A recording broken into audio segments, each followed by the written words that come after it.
A food crisis is sweeping across the Sahel. Late erratic rainfall, high food prices, displacement and chronic poverty have pushed more than 19 million people into food insecurity. Severe fodder shortages are leading to early transhumance and changing livestock corridors, causing tensions in communities and at border areas. Civil unrest in some northern areas is increasing the pressure.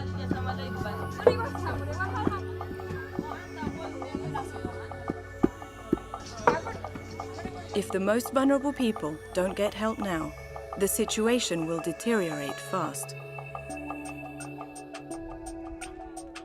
Emergency support for agriculture and livelihoods is the first vital step towards increasing resilience, and the UN Food and Agriculture Organization is supporting farmers, pastoralists and agro-pastoralists across the region.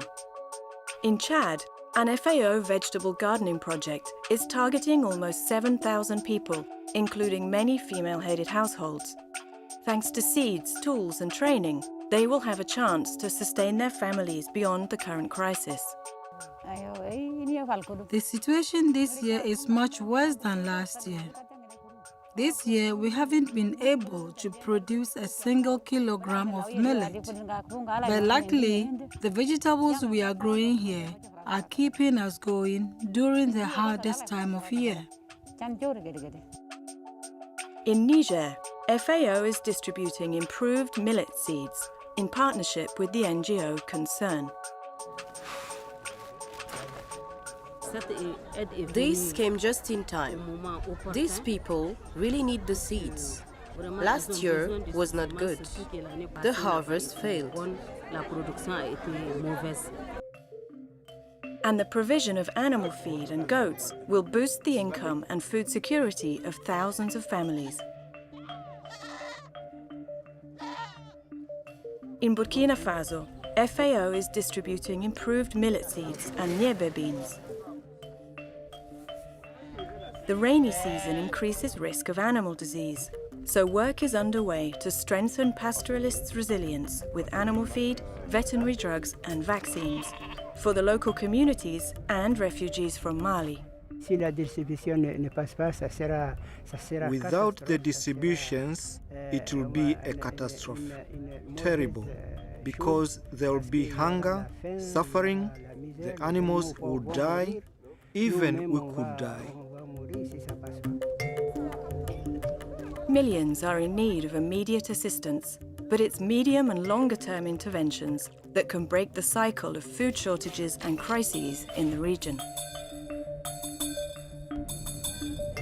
Rapid action is the only way to prevent a full-blown food and nutrition crisis.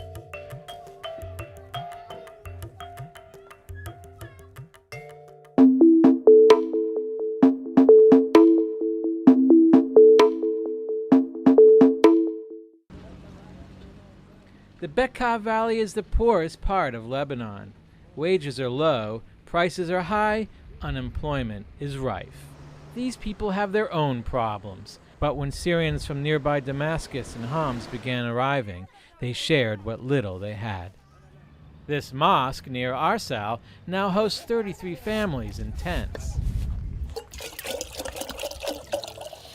In March, when rockets destroyed her house, Rima fled Homs, crossing the border on foot with her 5 children.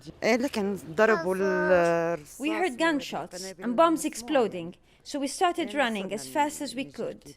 I was afraid for the children. A Lebanese family is letting them stay in an uncompleted house. It's a Spartan existence, more of a construction site than a home, but it's safe and they have a roof over their heads. The trauma and fear of their escape and an uprooted life is not easy to forget, especially for children. 8-year-old Fatima misses her school and her friends back home. Syrians escaping Homs have to cross these hills in the middle of the night, sometimes on foot and carrying only a few belongings. But when they get here to Lebanon, there's not much they can do because the economy here is suffering as well. So the World Food Program has a plan to help everybody. With only the clothes on their backs, Fatima and her 4 children escaped from Homs in February. Today, a volunteer gives her a lift to go shopping. Every month, she receives a voucher from WFP, allowing her to buy food in local shops. It's an innovative system especially designed for situations like these, where food is available in markets, but too expensive. It also allows them to buy a variety of food, like fresh produce, meat, eggs, and milk. In Lebanon, almost 30,000 refugees will receive vouchers in July, turning what could be a burden into a boost for the local economy. WFP is preparing to help 850,000 in Syria itself and up to 120,000 refugees outside. As Lebanon struggles to avoid being pulled into the violence in Syria, a family meal may not seem like much. But in this troubled region, a little comfort and stability goes a long way.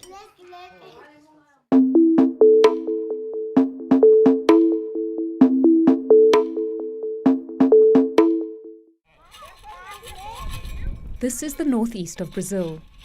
It's a vast semi-arid area, and the low erratic rainfall here makes it difficult to earn a living from the land.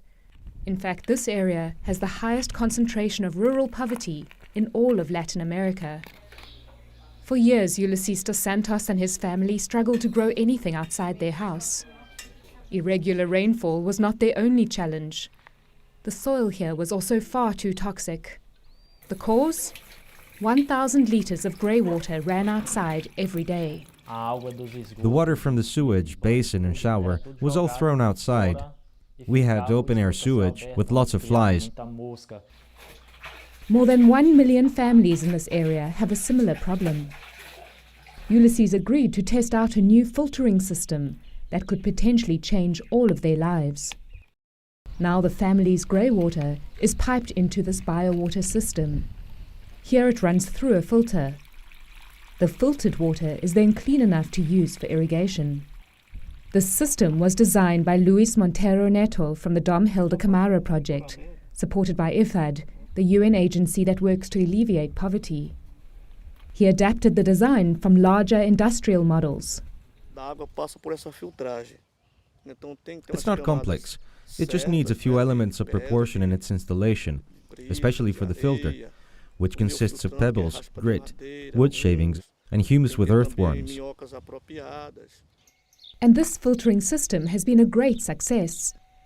After the 1-year trial period, the Dos Santos family now has a very productive vegetable garden, and the produce has been tested to make sure it is free of toxins. The water that was jeopardizing our health before is now improving our health, as we are producing good quality food with it. Having access to fresh vegetables has also changed the family's diet. We didn't have these vegetables before. We used to eat mainly beans and rice and meat. But now we've added these vegetables and they're more healthy. They have more vitamins, more protein. We can see the results from this. Not only is Ulysses eating better, but he also has more money. Not long ago, this 28-year-old planned to migrate to the city to find a job. But now he has surplus food to sell, and he has no intention of leaving. This is exactly the result that the project team hoped for.